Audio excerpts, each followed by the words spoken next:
મજબૂત વાના હા ફૂલઝડી જેવું થયું ને. હવે જો ખાલી સળગું તો એ કયા કેવા કલરની જ્યોતથી સળગું એ પણ જોવાનું હોય. શ્વેત પ્રકાશ હતો, આ સફેદ પ્રકાશ હોય ને એટલે ચમકતા રંગથી, અને જો આ એની રાખ રહી ને એ રાખનો રંગ સફેદ રંગની રાખ છે. આ વિજ્ઞાનની અંદર બે પ્રકારના રંગ આવે, એક સફેદ રંગ અને એક કલરલેસ અથવા રંગવિહીન. આવીને સફેદ કહેવાય, ચોક જેવો રંગ હોય ને એને સફેદ કહેવાય. તો આ સફેદ રંગની એની રાખ મળી, એ શું છે? આ સફેદ રંગની રાખ એને શું કહેવાય?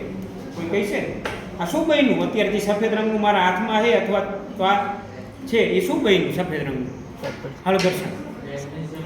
વેરી ગુડ, મેગ્નેશિયમ ઓક્સાઇડ બન્યું. આ જે આપણે અત્યારે મેગ્નેશિયમ ઓક્સાઇડ છે. હવે કદાચ પરીક્ષાની અંદર આ પૂછે કે મેગ્નેશિયમ ઓક્સાઇડનો રંગ કેવો હોય તો આવડી જાય? શું હોય? સફેદ રંગનો હોય. મેગ્નેશિયમની પટ્ટીનો રંગ કેવો હતો?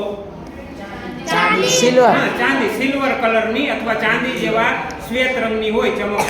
એટલે આટલી વસ્તુ આમાં શીખવાની હતી. જે મેગ્નેશિયમ ઓક્સાઇડ બન્યો, હવામાં ઓક્સિજન હતો ને તો જ સળગે, નકર સળગશે નહીં. આપણે વાતાવરણમાં કર્યું એટલે સળગો એમ. તો આટલું એક જોઈ લેવું.